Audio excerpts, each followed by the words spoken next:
Bienvenue à tous dans ce nouvel épisode de La vie symbolique avec Jonathan Pajot et Jean-Philippe Marceau. Au moment où on enregistre ça, on est à quelques jours à peine de l'Halloween, fait que c'est sûr qu'on ne peut pas s'empêcher de parler de cette manifestation de symbolisme-là. Fait que je commencer par dire quelques mots, puis après ça, je vais comme te lancer la balle, Jonathan, mais je, l'Halloween, c'est un genre de carnaval là, où on va célébrer une genre de fragmentation des choses dans la mort. On va se déguiser, on va faire des décorations, etc. C'est une façon de nous protéger de la mort ou de nous moquer de la mort de faire ça. Mais pour commencer le sujet, ce serait bien, Jonathan, si tu peux nous dire un peu quelques mots sur disons, le carnaval, puis pourquoi aujourd'hui on n'en voit plus beaucoup de carnaval dans la société, mais auparavant c'était assez commun, puis c'était quoi le rôle que ça jouait, ces carnavals-là? Mais les carnavals, souvent, on a tendance à confondre les différentes sortes de célébrations. Puis, je pense que c'est vraiment un phénomène un peu d'aujourd'hui, là, parce que notre monde il est très carnaval, là. On a l'impression que la seule sorte de célébration, en fait, c'est le carnaval, mais dans le monde traditionnel, les carnavals, ils jouaient une fonction en particulier. C'était pas la même chose que, par exemple, célébrer la fête à quelqu'un ou célébrer une fête liturgique ou une fête dans l'église ou la fête nationale et tout. Il y a vraiment une différence. Le carnaval, c'était quelque chose qui arrivait dépendamment des sociétés. Mais par exemple, nous, on avait Mardi Gras. Des fois, il y avait des carnavals en hiver, ce qui était lié avec le Nouvel An ou lié avec la fin de la fête de Noël. Fait que c'était souvent à la fin des cycles, il y avait des carnavals. Fait que les cycles, tu peux les voir de différentes façons. C'est pour ça que souvent les carnavals peuvent apparaître à différents moments dans les cycles. Il y a aussi, je ne sais pas, je l'ai mentionné, mais il y a le Mardi Gras qui est comme vraiment important par rapport au carnaval. Puis dans le fond, le carnaval, ce que c'est comme une expression de la marge, là. C'est une expression de tout ce qui est comme un résidu de la société. C'est un endroit où le sens, il se fragmente, mais il se fragmente de plusieurs façons. Fait qu'il devient excessif. Disons, il y a des manifestations d'excès. Fait que, les couleurs sont exagérées, les ornements, je ne sais pas si tu te souviens, là, les anciens carrousels, avec des gros ornements super caricaturales, avec les animaux. Imagine juste la roue, là, c'est ça. Là. C'est comme tu as comme un pilier au milieu, tu as la roue qui tourne, là, puis là, tu as des animaux sur le bord, puis on fait juste tourner en rond. Ouais. On ne va pas nulle part. On tourne en rond, puis c'est le fun de tourner en rond, finalement. Avec de la Euh, musique violente aussi, ben avec violente, la musique farfelue. la musique farfelue, là, qui est très, très, très, qui est excessive, là. Fait que c'est ça, puis beaucoup de couleurs. Puis il y a l'esthétique du jeu lui-même, c'est-à-dire qu'on a des jeux de chance ou des jeux d'habileté qui sont truqués, là, qui ne sont pas tout à fait legit. Avant, il y avait aussi les freak shows faisaient partie des carnavals, c'est-à-dire qu'on allait voir des monstres carrément. Là, on payait quelque chose pour voir une femme à barbe ou c'est souvent des gens handicapés ou des gens qui avaient des problèmes physiques. Puis, ou des fois, c'était fake aussi. Là, c'était comme un faux. C'était un faux. Donc, c'était comme, je sais pas moi, un homme cheval, mais c'était juste collé. Là, c'était un truc collé sur le gars. Là. Fait qu'il y avait, tu vas voir des mondes, des exceptions, mais aussi tu te fais truquer parce que c'est pas totalement légitime. Il y a quelque chose d'illégitime même dans la façon dont le freak est présenté.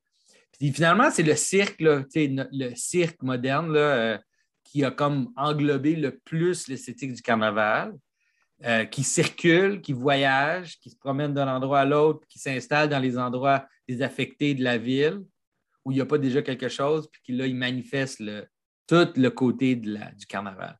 Fait que juste un peu de tisser toutes ces images-là ensemble, on peut comprendre un peu à quoi sert le carnaval. C'est un peu sortir le méchant en partie. C'est comme si on accumule, quand on a une certaine sobriété, on accumule un peu on accumule notre chaos. Là. Puis là, c'est comme une valve. Là. Tu peux ouvrir la valve, tu peux sortir le méchant. Mais il y a aussi un sens plus profond qui est un peu de tourner la mort contre la mort là, pour renouveler le système, d'avoir un moment où ça tourne, puis là, finalement, ça revient à l'endroit, là, à la fin.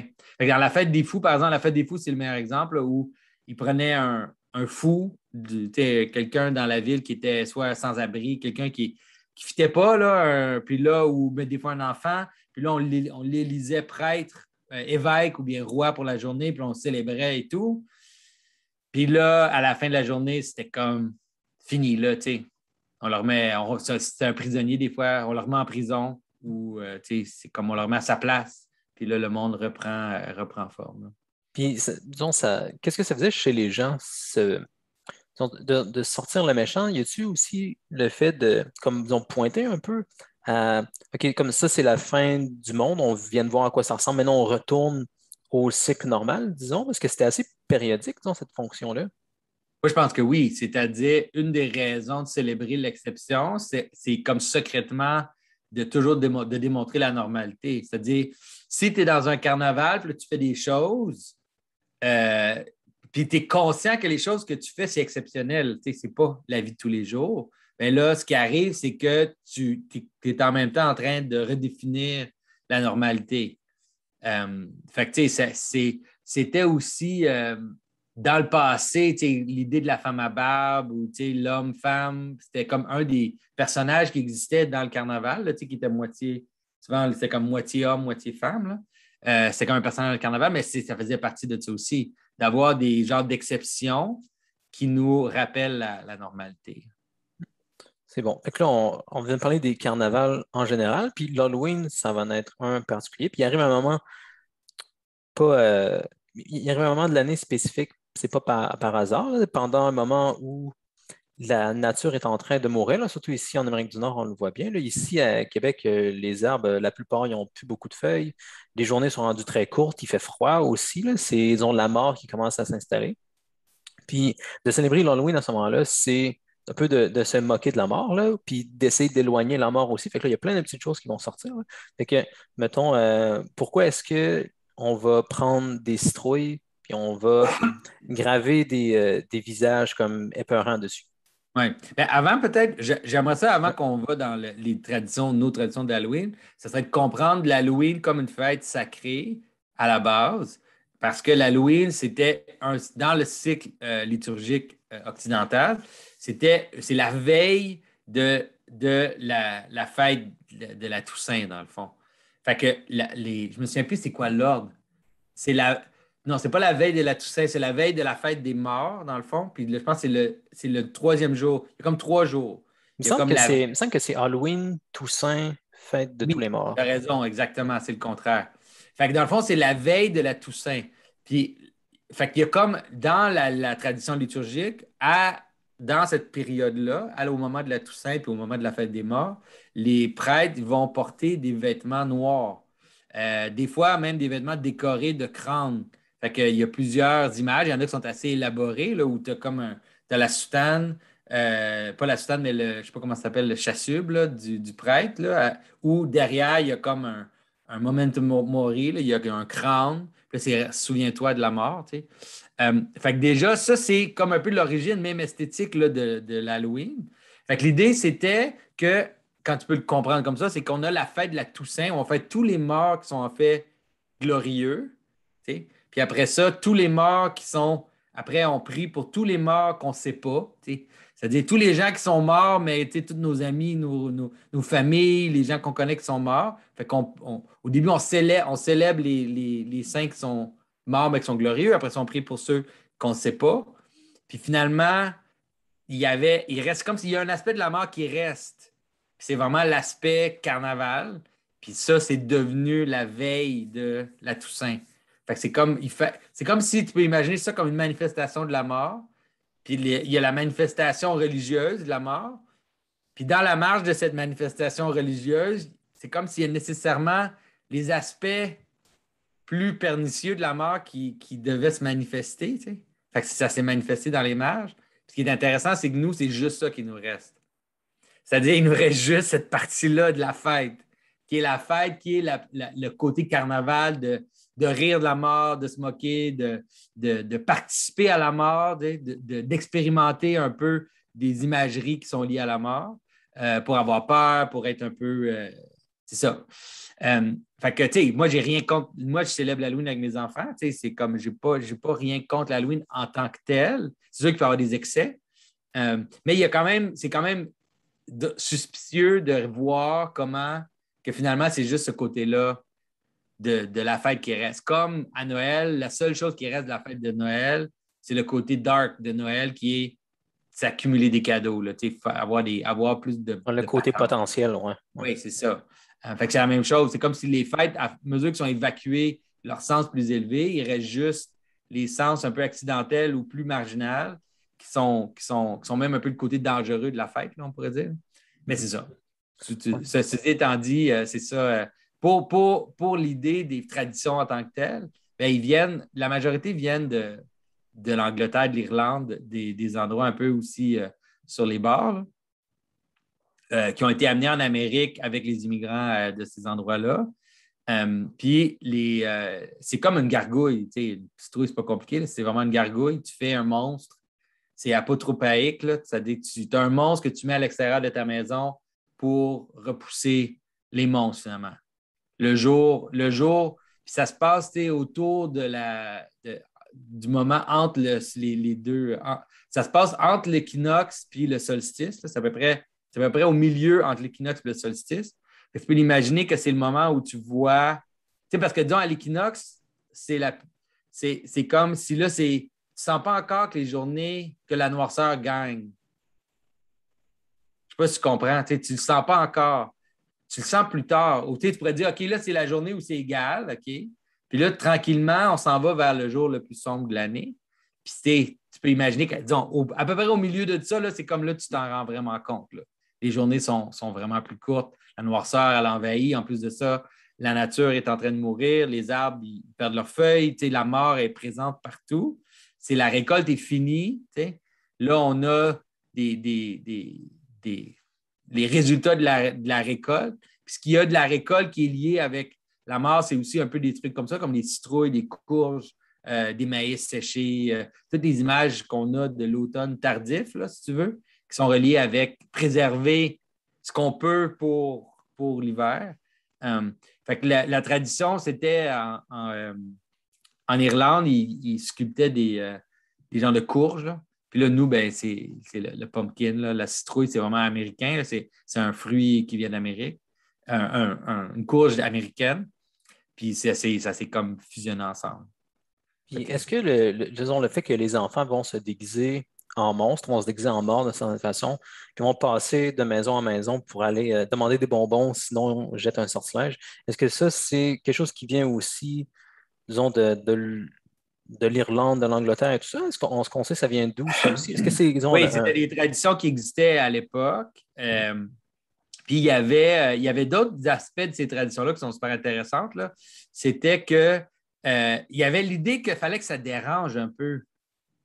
C'est comme les enfants ou les gens venaient, puis là, ils étaient déguisés ou whatever, puis là, ils insistaient envers les gens de la maison.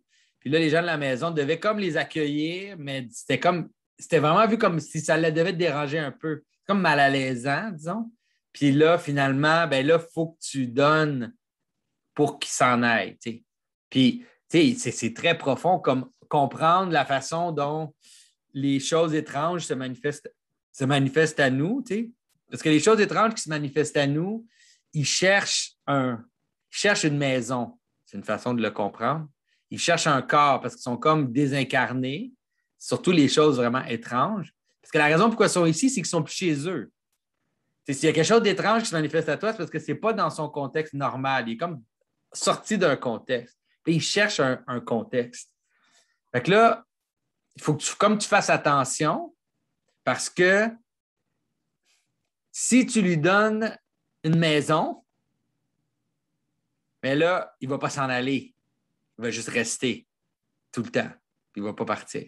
Si tu le chasses, c'est aussi dangereux parce qu'il peut revenir avec ses amis pour comme venir te chercher après. Fait que la question, c'est comment tu fais? T'sais? C'est ça l'idée du trick or treat. C'est comme une espèce de transaction où tu donnes un petit quelque chose à l'étrange pour l'empêcher de t'envahir finalement. Mais c'est tricky parce que ça aussi, c'est que quand tu donnes quelque chose à la chose étrange, tu sais qu'elle va revenir plus tard. Fait que c'est vraiment le problème de ça. Puis là, je parle en termes abstraits, là, mais tu pourrais penser qu'un exemple, tu as une mauvaise habitude. Je ne sais pas, moi, tu aimes l'alcool. Fait que là, tu as comme disons, t'as cette affaire-là qui se présente à toi, puis là, il faut comme tu décides comment tu vas la gérer. Si tu la laisses rentrer complètement, tu es faite. Tu le sais, de toute façon, tu le sais, tu es faite. Si tu deviens alcoolique, ta vie s'effondre, ça devient ton Dieu, ça prend toute la place. Non, ça, c'est pas la bonne façon de faire. Tu peux te dire, moi, je ne boirai rien. Il y en a qui réussissent. C'est comme je vais chasser cette affaire-là. Il faut que tu fasses attention à ça. Parce que si tu aimes ça, si c'est quelque chose qui t'attire ou qui est attiré vers toi, bien là, le problème, c'est que tu vas créer comme une genre de disette, là.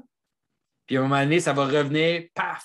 Puis là, ça va être comme comment je peux dire, fall off the wagon. T'sais. Puis là, tu vas avoir un excès quand ça va revenir. Fait que la façon de le gérer, c'est de dire, OK, moi, je m'achète, je prends une bière le vendredi soir puis le samedi soir. C'est ça. Ou, ça dépend des gens. Je prends un verre de vin en mangeant. C'est ça. Fait que là, je donne ma carotte, je donne mon bonbon à cette affaire-là, puis je reçois quelque chose de ça. Là, je reçois une expérience. Là, puis après ça, ben, ça s'en va. Mais c'est sûr que ça va revenir. Mais c'est une façon de gérer le chaos, gérer le potentiel ou gérer les choses qui ont tendance à venir prendre la place. Là. Puis est-ce que l'Halloween fait ça aussi comme rituel avec les divinités païennes qu'il y avait justement en Irlande puis en Angleterre? Bien, il y a beaucoup de gens qui veulent relier ça, à des anciennes pratiques païennes, peut-être, mais on ne peut pas vraiment le savoir. C'est des choses qui sont un peu perdues dans l'histoire. Là. Mhm. Il y a beaucoup de modernes, des protestants en particulier, là, qui ont voulu se dire que c'est la fête de Samhain, que c'est une fête païenne irlandaise et tout. Puis possiblement qu'il y a des traditions qui viennent des fêtes païennes, mais ça a toujours été clairement une fête chrétienne, la façon que c'était pratiqué. Puis, c'est vrai que ça peut t'aider à comprendre comment les sociétés, disons, païennes géraient les démons. Là. C'était un peu comme ça. Puis, nous, on peut penser que nous, on ne fait pas ça, mais idéalement, on a une solution ultime qui est le Christ qui peut comme nous faire sortir de ce pattern-là, mais dans la vraie vie, on deal avec les démons tout le temps. On est tout le temps en train de faire ce genre de geste-là, d'apaiser les choses pour les empêcher d'envahir complètement ton monde. Là. Ouais, c'est la différence entre l'Halloween et la Toussaint. Là. Ouais. On n'est pas censé s'arrêter à l'Halloween, mais c'est une autre façon peut-être de le voir, c'est que quand les gens vont se déguiser en monstres de différentes façons, là, ils sont quand même en train de donner un corps à des monstres aussi. Là. Ouais. C'est des créatures subtiles qui ne sont pas dans le monde de manifestation habituelle, là, des fantômes, des monstres, des démons. Ben, quand on s'habille comme eux, on leur donne un certain genre d'existence, un genre d'existence faible. Mais, on leur donne un jour par année, pendant quelques heures, puis on leur donne des bonbons, puis ils s'en vont, puis ils reviennent juste l'an prochain, disons. Ouais. T'as raison, c'est super bon. Puis, il n'y a rien de magique là-dedans. Je fais attention que les gens ne pensent pas qu'on parle de choses qui sont juste comme arbitrairement magiques. Là. Les vampires, ça n'existe pas. Je ne dis pas de la façon dont on les conçoit. La même chose avec des loups-garous puis des trucs comme ça. Puis, ils existent à travers nous. Fait que, oui, ils ont une sorte d'existence, mais ils existent à travers nos films, nos histoires, nos romans, nos légendes. Nos expériences incomprises, tout ça, c'est comme ce qui fait que ces êtres-là existent. Puis comme tu dis, si tu te déguises en vampire, puis là, tu marches dans la rue, mais tu es en train carrément de donner corps à ces êtres-là. Puis, comme tu dis, à cause que, idéalement, on le pense en tout, que c'est juste, c'est pas la totalité du pattern, c'est juste comme un moment dans la grande structure. Mais là, c'est réaliser qu'en fait, ces choses-là, ils ont une existence, ils ont un corps. C'est quelque chose qui est lié avec l'exception, avec l'image, avec l'imagination, avec tout ça. Puis même les bonbons aussi, c'est relié avec l'idée des bonbons. Parce que les bonbons, c'est des choses qui ne sont pas nourrissantes. C'est pas de la nourriture. Tu ne peux pas manger ça pour vivre des bonbons. C'est vraiment genre un plaisir désincarné. Là. C'est un peu comme du divertissement, là, des bonbons. Là. Tu manges ça juste pour avoir du plaisir, finalement. Fait qu'il y a comme un lien avec ça, puis aussi disons, le carnaval en soi, là, tout ça ensemble, ça marche. Là. C'est bon. Je pense qu'on a fait le tour des éléments principaux de l'Halloween. Puis, il y a un truc, je ne sais pas si ça va vraiment marcher comme question, là, mais je me demandais, quand je pensais à ça, là, en préparant tantôt, est-ce qu'il y a un lien entre, disons, le carnaval, avec toutes les inversions qu'on voit, puis le vendredi saint? Parce qu'on a parlé de Mardi Gras, comme au début du carême, mais je ne sais pas s'il y a quelque chose de spécial avec le genre d'inversion qu'on voit aussi le vendredi saint. Je ne sais pas si c'est un rapport, hein. Et moi, je pense que oui. Là. J'avoue honnêtement que je ne l'ai jamais dit aussi explicitement que tu le dis là parce que j'ai peur de scandaliser les gens. Mais moi, je pense que oui. J'ai l'impression qu'une des choses qui se passe surtout dans l'humiliation du Christ, c'est quelque chose comme une fête des fous. C'est comme on se moque, on prend le prisonnier, puis là, on le déguise en roi, on le déguise en personnage, puis là, on fait semblant de se prosterner devant lui. Puis même à la crucifixion aussi, de mettre une affiche qui dit que c'est le roi, tout ça. C'est comme une manifestation de cet aspect-là du carnaval, d'un monde à l'envers, mais dans son cas à lui, c'est comme une double ironie. Là. Souvent, je parle de ça. Matthieu, il parle beaucoup de ça aussi dans son livre, l'idée d'une double inversion ou d'une double ironie. Puis c'est ça qui se passe dans cette histoire-là. C'est que c'est comme toi, tu penses qu'il est criminel, fait que là, tu le traites comme un roi pour se moquer de lui, mais finalement, c'est le roi. Fait que tu es en train de le rétablir comme dans sa position réelle, sans le savoir, de façon comme par une surprise, disons. Fait que je pense que c'est ça aussi ouais, c'est ça un peu un des mystères du christianisme. Là. Mhm. Puis pour essayer de continuer à comprendre ça, j'ai pas de questions d'autres directement sur le Vendredi Saint, mais un autre monstre chrétien célèbre qui peut peut-être nous aider à comprendre ça, c'est Saint Christophe. Et je sais que tu as beaucoup Saint-Christophe en tête, là, non seulement parce que il est proche de toi dans ta vie, mais en plus, tu es en train de sortir en fait, je sais pas comment ça s'appelle en français. C'est pas un magazine?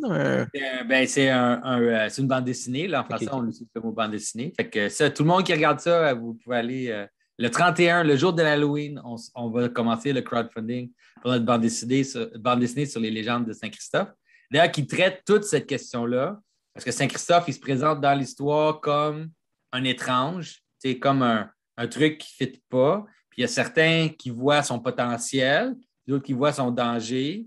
Puis là, il y a un conflit même dans le groupe à savoir est-ce qu'il va plus manifester une possibilité ou est-ce qu'il va plus manifester une menace? Fait que là, c'est comment gérer l'étrange. C'est ça un peu c'est comme ça que l'histoire commence, au moins. Euh, fait que ben, c'est sûr que Saint-Christophe, lui, dans l'histoire de Saint-Christophe, il y a vraiment le double trick, là, si on pourrait dire. C'est relié. L'idée aussi du trick, quand on dit les gens qui vont passer la lune, on dit trick or treat, que soit que je te fais un truc, soit que tu me donnes un bonbon, ou bien je te fais un tour. C'est ça que les gens disent. Il n'y a personne qui le fait. Là. Mais avant, c'est dit que si tu ne donnes pas à l'enfant, ben lui, il donne le droit de lancer des œufs ou de faire un truc comme pour te faire un tour, finalement. Puis le tour, c'est relié avec la fin, là, parce qu'un trick, c'est comme un endroit où le sens puis ce qui se passe, c'est pas connecté. C'est un mensonge. Dans le fond, un trick, c'est comme un mensonge. C'est je dis ça, et ce que je veux, c'est ça. Puis je le dis d'une façon pour que finalement, ça mène à ce que je veux sans que tu le saches. Fait que, tu sais, c'est comme je te mens ou d'une certaine façon pour t'amener vers quelque chose d'autre. Je pense qu'en français, il y a une expression qui est comme des bonbons ou un sortilège, des bonbons ou un Oui? sort. Ouais. Je pense que c'est un peu l'équivalent, là. C'est soit que tu me donnes des bonbons et c'est fini, ou bien sinon, je vais dire quelque chose qui vient manipuler, disons, le rapport entre les faits et les paroles. Oui, ça va comme je vais casser ton monde là, avec mes paroles. Mais dans l'histoire de Saint-Christophe, là, tu vois ce rapport-là parce que, bon, l'histoire de Saint-Christophe, la légende de Saint-Christophe qui est le plus connue, là, c'est celle où Saint-Christophe, en fait, c'est un géant qui est lié au géant de la Genèse, là, qui est né au géant du déluge. Puis, mais c'est comme un résidu de ça. Là. Il n'y a pas besoin d'expliquer comment c'est possible. C'est pas grave. Dis-toi juste que c'est la même genre d'affaire qu'il y avait dans le déluge. C'est un Cananéen. Okay? Fait que c'est un géant cananéen, comme les géants cananéens que les Israélites ont rencontrés en allant vers la terre promise. Puis lui, il vit dans son monde cananéen, puis il a comme un genre de désir de servir le roi le plus fort sur la terre, ou l'homme le plus fort sur la terre. Puis il part à la recherche de l'homme le plus fort sur la terre, il trouve un roi, puis là, il dit qu'il va servir le roi, il sert le roi, jusqu'à temps qu'il réalise que le roi, il a peur du diable. Fait que Saint-Christophe, il joue un tour. Il lui dit, dis-moi, c'est qui ce diable que je vois, dont tu as peur? Puis là, le roi, sa réponse est, je ne veux pas te dire c'est qui le diable, parce que si je te dis c'est qui le diable, tu vas t'en aller. Tu vas aller le servir. Fait que là, Saint-Christophe, il tourne ça contre lui. Il dit, non, il dit, si tu ne me dis pas c'est qui le diable, bien là, je vais te laisser. Je vais m'en aller. Fait que là, le roi, il prend le pari, il dit, OK, je vais te dire c'est qui le diable, il explique c'est qui le diable, puis là, Saint-Christophe, il s'en va. Puis à cette époque-là, il ne s'appelle pas Saint-Christophe, il s'appelle Réprobus. C'est un réprobe, c'est comme un rejeté, finalement. Fait que là, il s'en va, là, finalement, il arrive, il trouve le diable, puis là, il dit, je vais me mettre au service du diable, il se met au service du diable, puis à un moment donné, il voit que le diable, il a peur de la croix. Puis là, il dit, c'est quoi ça, cette croix-là? C'est relié à quoi? Faut que tu m'expliques c'est quoi cette affaire-là. Puis là, le diable, il dit, ben, je te dis la même chose, je ne te dirai pas. Si je te le dis, tu vas t'en aller. Et Réprobus, il répond, ben, si tu ne me dis pas, je vais m'en aller. Il explique c'est qui Jésus. Fait que là, Réprobus, il part. Il va à la recherche de Jésus. Puis là, lui, il n'oublie pas. Il pense qu'il veut servir l'homme le plus fort du monde. Fait que là, il rencontre un moine. Puis là, le moine, il lui parle. Il cherche Jésus. Là, il cherche le plus fort. T'sais. Puis là, le moine, il dit, OK, ben moi, je peux te montrer comment servir Jésus.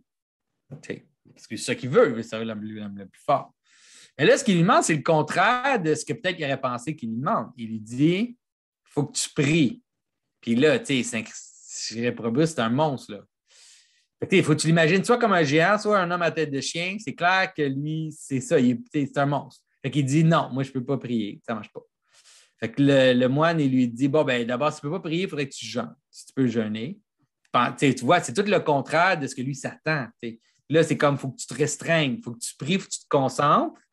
Puis après ça, il faut que tu réduises ton corps, si tu veux. Puis là, il dit non. Il dit là, je peux pas jeûner. Fait que le moine, il dit bon, d'abord, ce que tu devrais faire, c'est tiens-toi à côté de la rivière, puis quand tu vois des gens qui viennent, au moins, tu pourras les traverser. Fait que dans le fond, ce qu'il lui dit, c'est tu rends service aux gens. C'est comme ça que tu vas servir à l'homme le plus fort, c'est que tu rends service aux gens qui sont là. Fait que lui, whatever, là, il ne sait pas, là, il accepte, il va sur le bord de la rivière, il traverse les gens, il agit comme un pont, il agit comme un psychopomp, qu'on dit là, en anglais, là, comme celui qui traverse la rivière, là, vraiment dans le sens de la rivière de Hadès, la rivière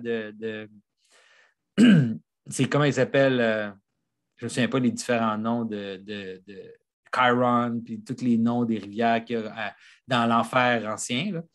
Puis il traverse des gens, puis là, à un moment donné, il y a un enfant qui vient le voir, un bébé, vraiment un petit enfant, puis l'enfant lui demande de traverser.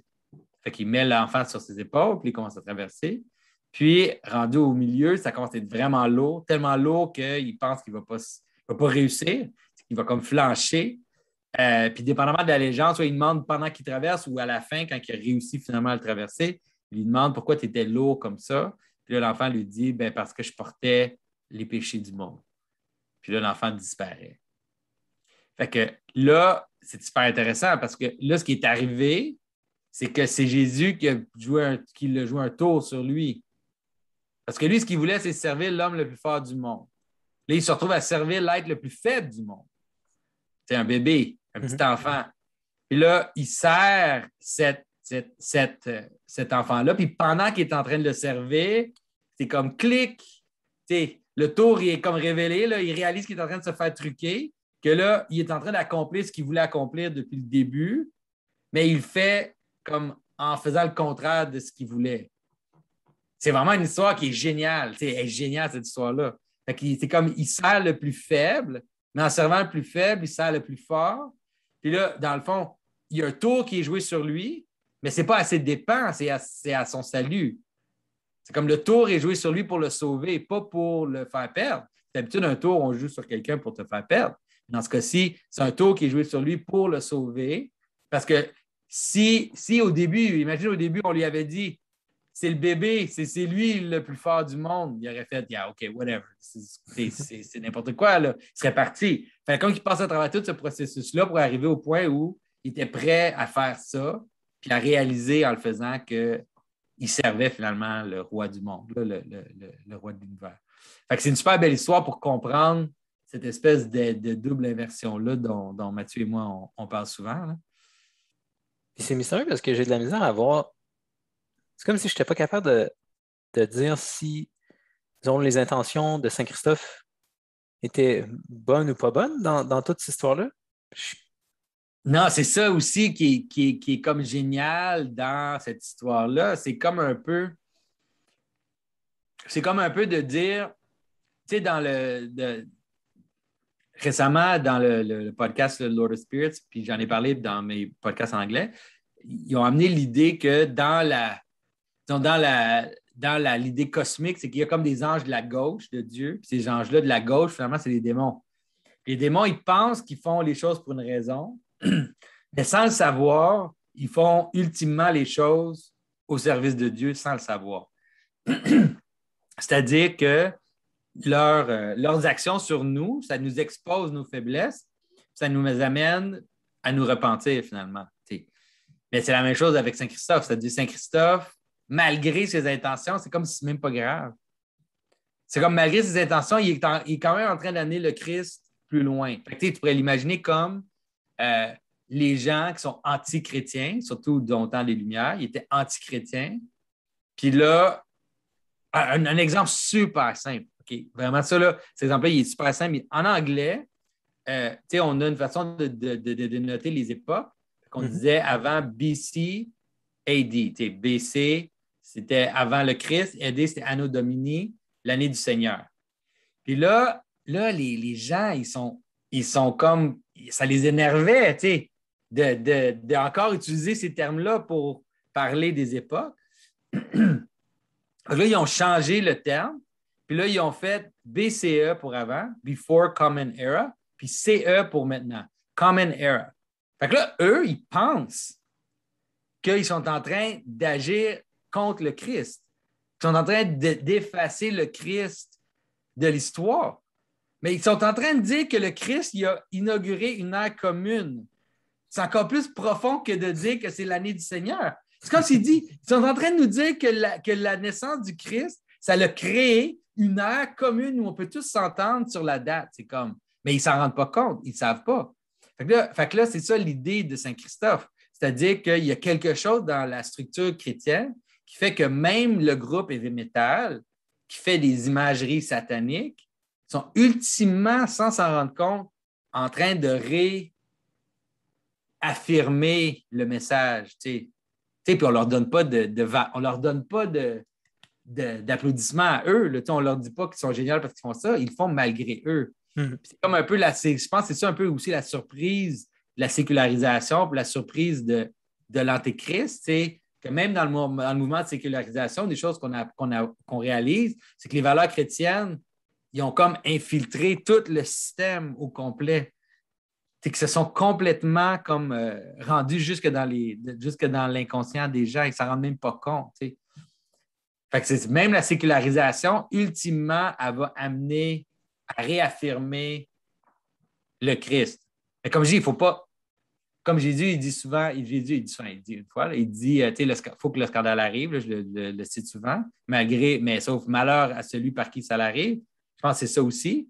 Mais on voit, je pense que l'image de Saint-Christophe, c'est vraiment une image de c'est ça, traverser la rivière. Qu'est-ce qui fait que quelque chose va plus loin? Ça peut se faire par des monstres, ça peut se faire par des choses qui semblent contre même le système ou qui n'ont pas les bonnes intentions, qui n'ont pas les bonnes... Est-ce qu'il y avait un exemple drôle de ça aussi dans Kanye, là, puis son album qui s'appelait Jesus is King, où là, tu sais, des gens, disons, dans des grosses chaînes de nouvelles aux États-Unis voulaient parler, puis peut-être se moquer de Kanye, mais là, tu sais, pour juste nommer le nom de son article, son article, pour nommer le nom de son album, il se retrouvait à dire que Jésus est roi. Ouais, c'est ça. Ouais, lui, il trouve ça bien drôle, là. C'est une bonne idée, là. C'est ça. Mais tu sais, c'est le genre de logique, le genre de geste que juste un fou, tu sais, juste un fou peut faire, là. Ce qu'est Kanye, disons. Et d'ailleurs, ces temps-ci, il est hallucinant, là. Il porte plein de masques bizarres. Il est vu en public avec des masques, là, juste pas rapport. Godwin, le Ouais, carnaval. le Ouais. carnaval. Ouais.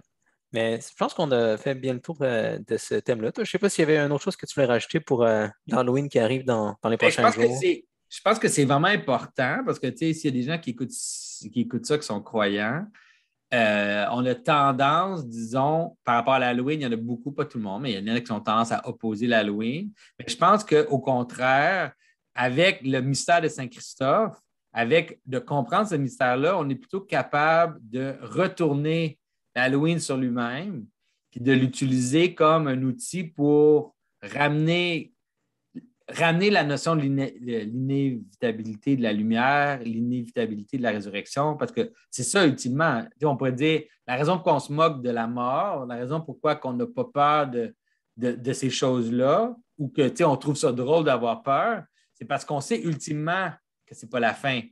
On sait ultimement qu'il y a quelque chose de l'autre bord de cette noirceur-là. Fait que je dirais, j'encouragerais les gens plutôt à le voir de cette façon-là, plutôt qu'être réactif.